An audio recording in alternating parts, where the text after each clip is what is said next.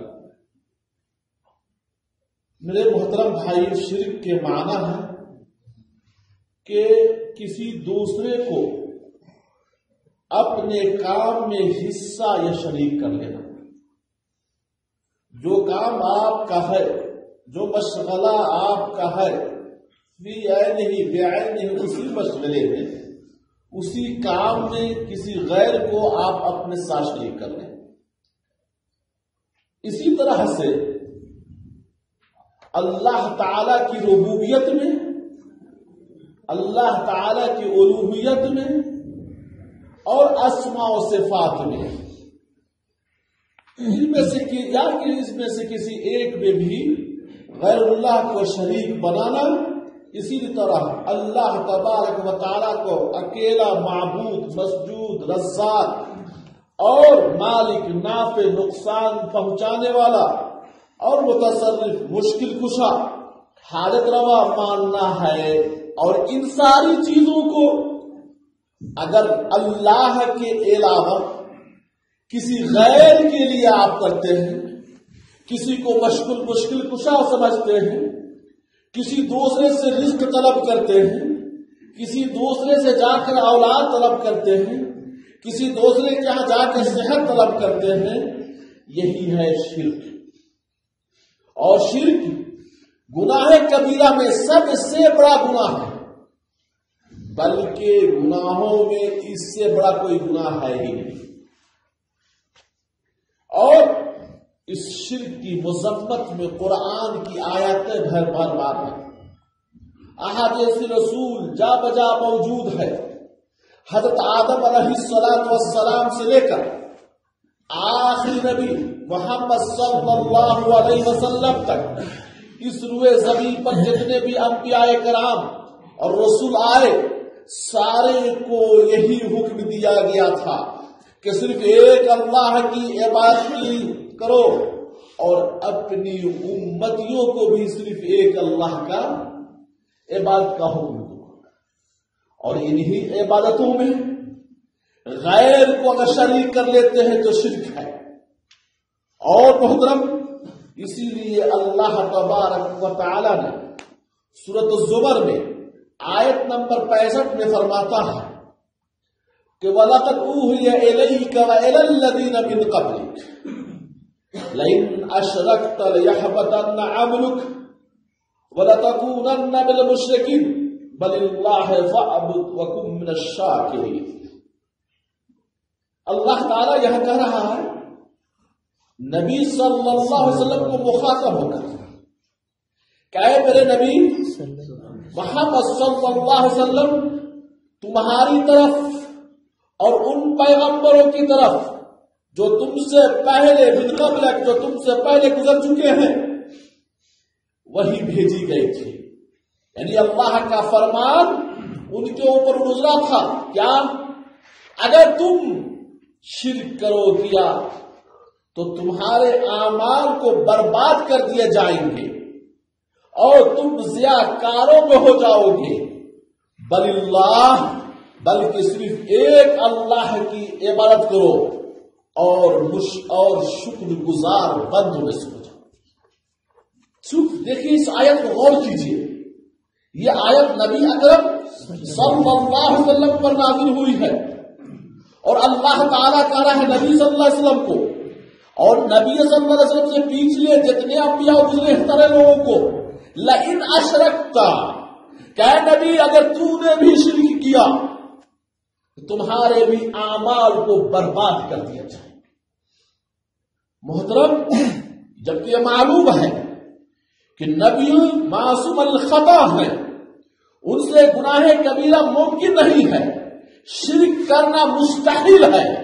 نبی کو بھیجنے کا مقصد ہی اللہ کا ہے، شرک سے روکنا اور ایک اللہ کی عبادت کی طرف دعوت دینا۔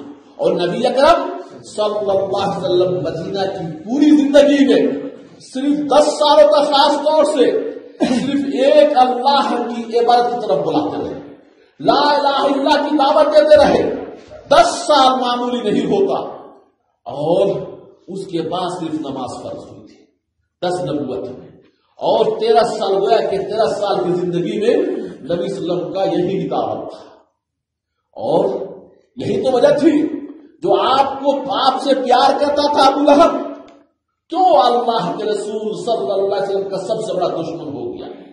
اللہ کے رسول صلی اللہ علیہ وسلم فرماتے کہ لا الہ الا اللہ کہو، اور جب تم لا الہ الا اللہ کہو گے تو کامیاب ہو جاؤ گے۔ لیکن مسئلہ کیا ہے؟ ہم لوگوں میں ہم لا الہ الا اللہ کا مطلب ہی نہیں سمجھتے ہیں زبان سے کہہ لو ہم مسلمان ہو گئے۔ محترم، میرے یہاں غیر مسلمین کافر جو 360 بتوں کی بات کرتے ہیں وہ بھی لا الہ الا اللہ پڑھتا ہے، اور آپ اپنی کمپنی میں آزمان جسے کہے وہ پڑھ دے گا، کیا وہ مسلمان ہو؟ ہر چیز نہیں۔ لا الہ الا اللہ کچھ شرائط ہے، کچھ ضوابط ہے، اس کے ساتھ عمل کریں گے تو وہ آپ کو گویا کہ آپ نے لا الہ کا حق ادا کیا۔ محترم، جب اللہ تبارک و تعالی نبی سے مخاطب ہو کر یہ کہہ سکتا ہے کہ اگر تم نے بھی شرک کیا تمہارے اعمال کو بھی برباد کر دیں گے، اور یہاں بھی اللہ تعالیٰ کا بل اللہ، یہاں بھی اللہ تعالیٰ اللہ مفعول کو پہلے لایا ہے، جس طرح سے ایاک نعبد و ایاک نستعین میں مفعول کو پہلے لا کر یہ مقصد ہے حصر کرنا کہ عبادت کے لائق اگر کوئی ذات ہے دنیا میں تو وہ اللہ کی ذات ہے، اللہ کے علاوہ کوئی بھی ذات دنیا میں نہیں ہے جس کی عبادت کی جائے۔ اسی لیے اللہ تعالیٰ یہاں بھی اللہ کو بعد میں آنا چاہیے بل اللہ میں، لیکن اللہ تعالیٰ مفعول کو مقدم کیا ہے، اس لیے کہ عبادت کے لائق اگر دنیا میں کوئی ہے اس امت کو بتانا مقصد ہے نبی صلی اللہ علیہ وسلم کے ذریعے وہ اللہ کی ذات ہے، اور اللہ کی ذات میں کسی کو شریک مت کرنا، اللہ کی ذات میں کسی کو شریک نہیں کرنا۔ پھر دوسری جگہ اللہ تبارک و تعالیٰ سورۃ النحل آیت نمبر 36 میں فرما رہا ہے کہ وَلَقَدْ بَعَثْنَا فِي كُلِّ أُمَّةٍ رَسُولًا أَنِ اعْبُدُوا اللَّهَ وَاجْتَنِبُوا الطَّاغُوتَ۔ آج کوئی آدمی بہانہ کر لیتا ہے کہ ہم کو اس چیز کی خبر نہیں تھی، یہ تھا وہ تھا، اسی لیے اللہ تبارک و تعالی نے ان بہانوں سے اس امت کو بچنے کی غرض سے ہر امت میں ہر جگہ رسول کو بھیجا۔ کہا اللہ تعالیٰ وَلَقَدْ بَعَثْنَا فِي كُلِّ أُمَّةٍ کہ میں البتہ تحقیق ہم نے ہر امت میں نبی اور رسول کو بنا کر بھیجا۔ کیوں؟ یہ پیغام دے کر رسول کو بھیجا کہ اعبدوا اللہ، کہ ایک اللہ کی عبادت کرو، واجتنبوا الطاغوت اور طاغوت سے پرہیز کرو۔ اب مسئلہ طاغوت کسے کہتے ہیں؟ طاغوت ہر وہ چیز جو اللہ کے علاوہ عبادت کی جائے وہ طاغوت ہے۔ شیطان کی عبادت کرتے ہیں، شیطان طاغوت ہے۔ آج پیر اولیاء اور قبروں کی عبادت کرتے ہیں، وہ سب طاغوت ہے۔ اور یہ اللہ تعالیٰ کا واجتنبوا الطاغوت، ان طاغوتوں سے بچو، نہیں اللہ کے علاوہ کسی غیر کی عبادت کرنے سے بچو۔ اور اس وضاحت کے بعد واضح مطلب ہے کہ سب سے بڑا گناہ کیا ہے؟ شرک۔ اس سے بڑا کوئی گناہ دنیا میں ہے نہیں۔ محترم، یہ ہے شرک۔ اب شرک کے نقصانات، شرک کا جو سب سے بڑا نقصان ہے، اس سے بڑا کوئی نقصان ہو ہی نہیں سکتا، وہ کیا ہے؟ جنت سے محرومی، یعنی جنت میں داخل نہیں ہو سکتا، اور جہنم اس کے لیے واجب ہے۔ شرک کا سب سے بڑا، اس سے بڑا کچھ ہو ہی نہیں سکتا۔ ہم عبادت کرنے کیوں آتے ہیں؟ ہم مسجدوں کی طرف کیوں جاتے ہیں؟ ہم حج کرنے کے لیے کیوں جاتے ہیں؟ ہم عمرہ کرنے کے لیے کیوں جاتے ہیں؟ ہم زندگی عبادتیں اللہ کی کیوں کرتے ہیں؟ صرف اور صرف مقصد ایک ہے کہ ہمیں جنت حاصل ہو۔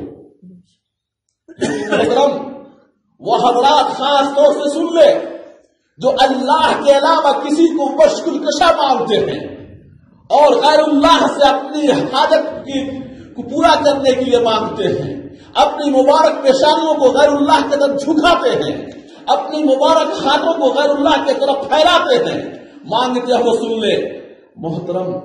اور یہ سن لیجیے، صرف اسلام میں ہی شرک پورا نہیں ہے، اصل دنیا میں جتنے بھی مذاہب ہیں سب کی تہذیب و ثقافت یہ پائی جاتی ہے، بلکہ ہر ایک کا یہ کلچر ہے کہ اس کے اندر کم و بیش کسی میں زیادہ کسی میں کم جنت کی ترغیب دی گئی ہے اور جہنم سے روکا گیا ہے۔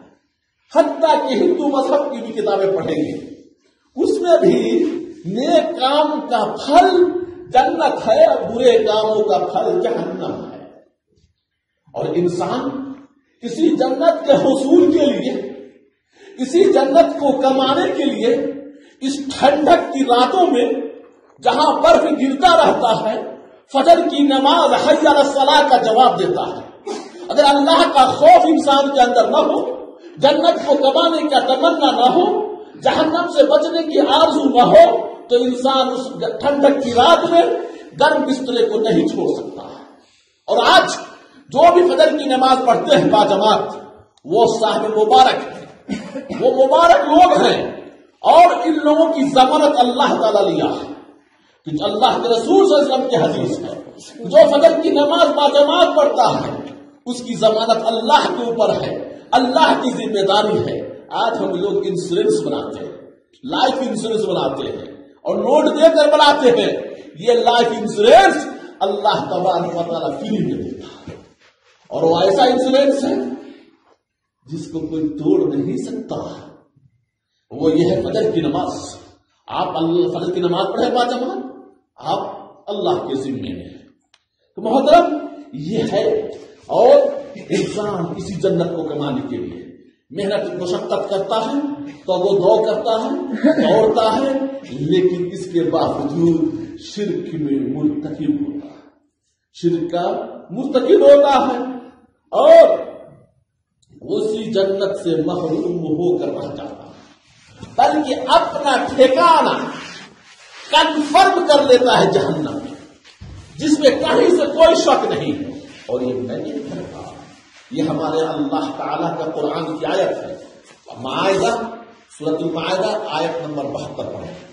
اللہ تعالیٰ کہتا ہے وقال المسیح یا بنی اسرائیل اعبدوا اللہ ربی وربکم انہ من یشرک باللہ فقد حرم اللہ علیہ الجنہ ومأواہ النار وما للظالمین من انصار۔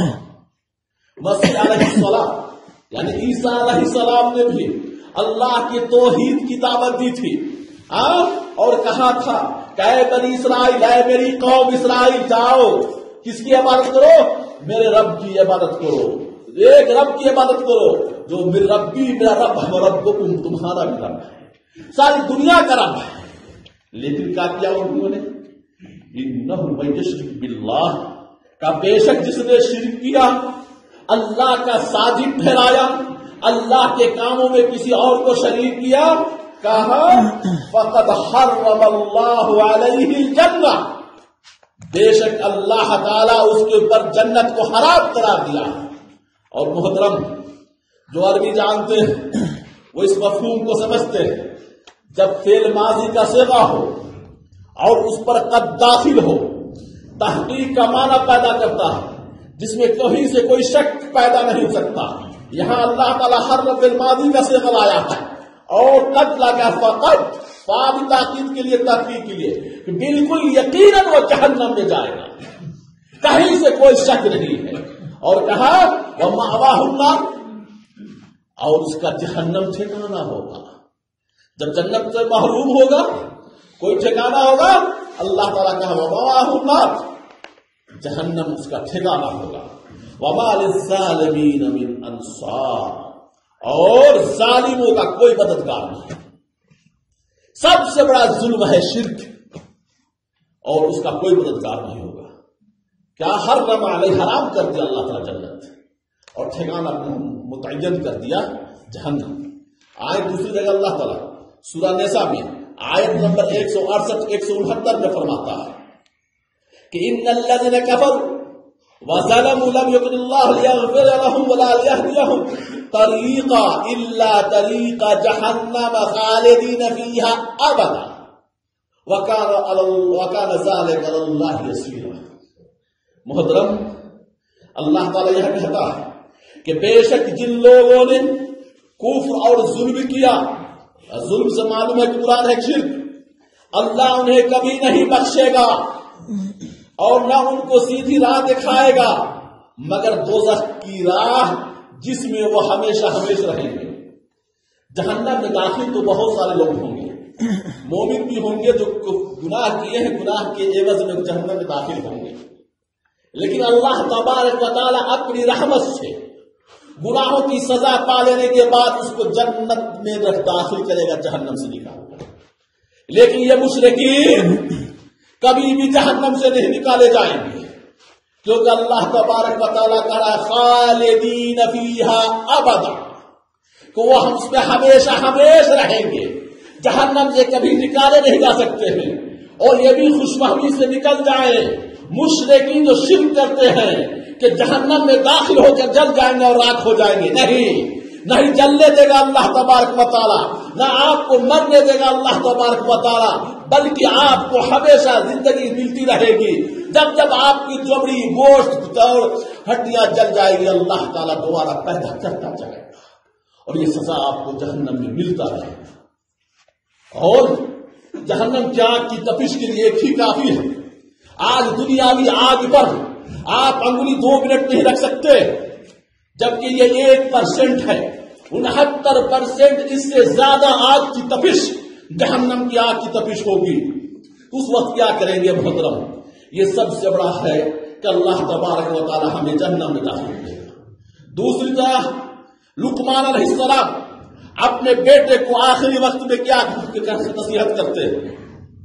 دولت کی نصیحت نہیں کیا، پیسے کی نصیحت نہیں کیا، کہا یا بنیا لا تشرک باللہ، کہ میرے پیارے بچے، اے میرے پیارے بیٹے، اللہ کے ساتھ مت شرک کرنا. کیوں کہ ان شرک لظلم عظیم، بے شک شرک سب سے بڑا گناہ ہے. اور محترم ظلم کہا اور عظیم. اسی طرح اللہ کے رسول صلی اللہ علیہ وسلم کی حدیث ہے من لقی اللہ لا یشرک بہ شیئا دخلہ الجنہ ومن لقی یشرک بہ دخل النار، کہ جو جس شخص کی ملاقات اللہ وحدہ لا شریک سے اس حالت میں ہوئی کہ وہ کسی کو شرک نہیں کیا، اللہ کے ساتھ کسی کو شریک نہیں کیا، شرک کی بدبو سے گناہوں سے محفوظ رہا، اللہ تبارک و تعالی سے جنت میں داخل کرے. ومن لقیہ، اور جس نے ملاقات کیا یشرک بہ، اور اللہ کے ساتھ شریک کرتا تھا، اللہ کے کاموں کو دوسرے کے لیے پھیرتا تھا، داخل النار، جہنم میں داخل. محترم کام 2 طرح کے ہیں. ایک کام اللہ تبارک و تعالی ہم لوگ کے ذمہ دیا ہے، نمازیں پڑھنا، روزہ رکھنا، حج کرنا، زکوٰۃ ادا کرنا اور اس طرح کی جتنی عبادتیں ہیں، قسمیں کھانا، نظر و نیاز مانگنا، سب اللہ کے لیے، صرف اللہ کے لیے. اور ان عبادتوں میں آپ کسی کو ٹھوس دیتے ہیں، کسی کو گھسپیٹی کر دیتے ہیں، یہی شرک ہے، یہی شرک ہے. آپ کو اولاد نہیں ہو رہی ہے، آپ چلے جاتے ہیں بکرا لے کر غیر اللہ کے دربار میں. ارے دنیا کی کون ذات ہے جو چاہتا ہے کہ ہم مر جائیں؟ بڑا سے بڑا بلی بابا نہیں مر سکتا، نہیں چاہتا ہے کوئی کہ ہم مرے. یہ ولی اللہ جن کے پاس جاتے ہو قبر میں سوئے ہوئے ہیں، ان کی بھی چاہت تھی کہ ہم نہ مرے. وہ کیسے مر گئے؟ اپنی زندگی کو تو بچا نہیں سکے، ہمیں اولاد کہاں سے دے دیں گے؟ اگر وہ ہی ہوتا، ان کے ہاتھ میں طاقت ہوتی، زندگی کے لالے پڑ رہے تھے، اس وقت مر رہے تھے، وہ مرتے نہیں، زندہ رہ جاتے، ہمیشہ ہمیشہ کے لیے زندہ رہ جاتے. لیکن اللہ کا یہ ایک ایسا کاس ہے یا ایسا جام ہے موت کا، کسی کو نہیں بخش سکتا. اور محترم یہی نہیں، اللہ کے رسول صلی اللہ علیہ وسلم نے ایسے لوگوں کی جہنم میں ہمیشہ ہمیشہ کہا ہے. محترم معلوم کیا ہوا؟ شرک کا سب سے بڑا نقصان ہے وہ ہے جنت سے محرومی اور جہنم میں کنفرم سیٹ، کنفرم، جس میں کہیں سے کوئی شک نہیں۔ دوسرا نقصان ہے جس کو علامہ اقبال نے کہا ہے کہ عمل سے زندگی بنتی ہے جنت بھی جہنم بھی، یہ خاکی اپنی فطرت میں نہ نوری ہے نہ ناری ہے۔ مشرک کے سارے اعمال برباد ہو جائیں، شرک کرنے والے کا ایک بھی عمل نہیں۔ نبی اکرم صلی اللہ علیہ وسلم کی حدیث ہے، آپ صلی اللہ علیہ وسلم فرماتے ہیں کہ تم دنیا کے برابر نیک عمل کرو، اور دنیا کے برابر کے دو توضیح علماء نے کیا ہے۔ پہلا کہ اتنی عبادت کر لو، اتنی عبادت کر لو کہ زمین و آسمان کے بیچ میں وہ عبادت بھر جائے، جگہ جگہ۔ دوسرا علماء نے یہ توضیح کیا ہے کہ زمین اور آسمان کے وزن کے برابر اگر تم نیک عمل کر لیتے ہو، اس پہ ذرہ برابر شرک ہے، برائے نام شرک ہے۔ اور ذرہ کہتے ہیں سورج کی روشنی جب پھوسوں کے گھر میں آتا ہے، لمبی سی روشنی ہے، اس میں آپ اس روشنی میں دیکھیں گے نہیں ہنسا اڑتا، اس کو کہتے ہیں ذرہ۔ اس ذرہ برابر نے آپ کو شرک کیا ہے، آپ کے سارے اعمال رائگاں ہو جائیں گے۔ اور عکس، آپ نے پوری دنیا کے برابر گناہ کیا ہے، اس گناہ میں شرک ملوث نہیں ہے، شرک سے آپ محفوظ رہے ہیں، اللہ تبارک و تعالی اپنی رحمت سے آپ کے گناہ کبائر کو معاف کر دے گا اور جنت میں داخل کر دے گا۔ صرف شرک سے محفوظ رکھنا ہے۔ شرک دیمک ہے، شرک کینسر ہے، شرک کو جو کہہ لے وہ ہے جس کا کوئی علاج نہیں ہے۔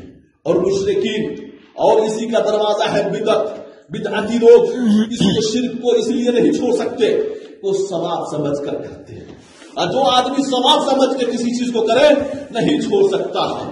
محترم، اور انسانی زندگی کی کامیابی کا انحصار انسان کے عملوں پر ہوتا ہے، اسی لیے جیسا عمل ہوگا ویسے ہی ہوگا۔ انما الاعمال بالنیات، عملوں کا دار و مدار نیتوں پر ہے۔ اور محترم، چاہے مشرک مسجد تعمیر کر دے، مشرک پوری دنیا کو کھانا کھلا دے، مشرک خانہ کعبہ کے برابر مسجد بنا دے، اتنی بڑی مسجد خرچ کر کے کوئی فائدہ نہیں ہے، کوئی فائدہ نہیں ہے۔ اس لیے اللہ تبارک و تعالی نے سورہ انعام آیت نمبر 88 میں کہا ہے، وَلَوْ أَشْرَكُوا لَحَبِطَ عَنْهُمْ مَا كَانُوا يَعْمَلُونَ، کہ اگر وہ یہ لوگ بھی شرک کرتے ہیں تو البتہ سب کچھ ضائع ہو جائے گا، جو کرتے ہیں نیک عمل ہو یا برا عمل، سب ختم ہو جائے گا۔ دوسری جگہ اللہ تبارک و تعالیٰ کہا ہے، وَقَدِمْنَا إِلَىٰ مَا عَمَلُوا مِنْ عَمَلٍ فَجَعَلْنَاهُ هَبَاءً مَنْثُورًا، کہ جو لوگ اعمال کرتے ہیں ایسے اعمال شرک ہے، اس کو اللہ تبارک و تعالیٰ پراگندہ کر دے گا۔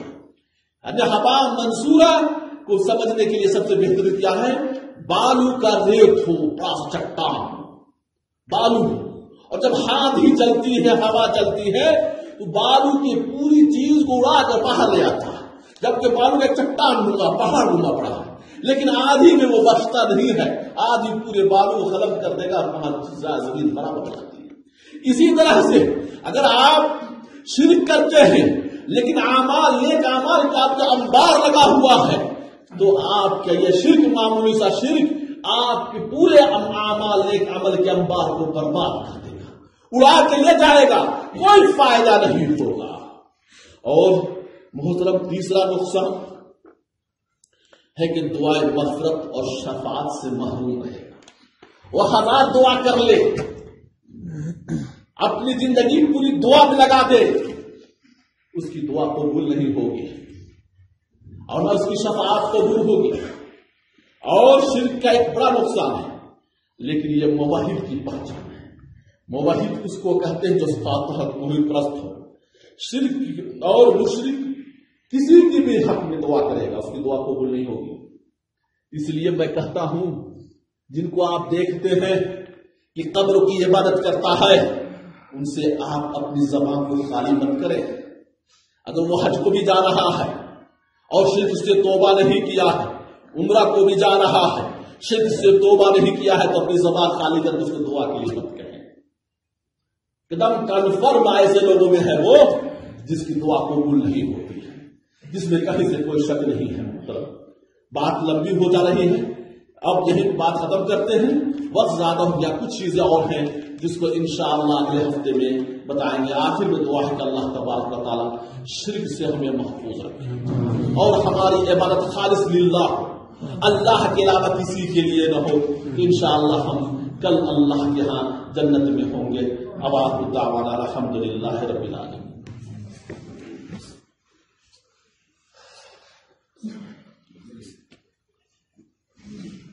إن الحمد لله نحمده ونستعينه ونستغفره ونعوذ بالله من شرور أنفسنا ومن سيئات أعمالنا. من يهده الله فلا مضل له ومن يضلل فلا هادي له. وأشهد أن لا إله إلا الله وأشهد أن محمدا عبده ورسوله وعبده ورسوله. اللهم صل على محمد وعلى آل محمد كما صليت على إبراهيم وعلى آل إبراهيم إنك حميد مجيد. اللهم بارك على محمد وعلى آل محمد كما باركت على إبراهيم وعلى آل إبراهيم إنك حميد مجيد. أقم الصلاة إن الصلاة تنهى عن الفحشاء والمنكر.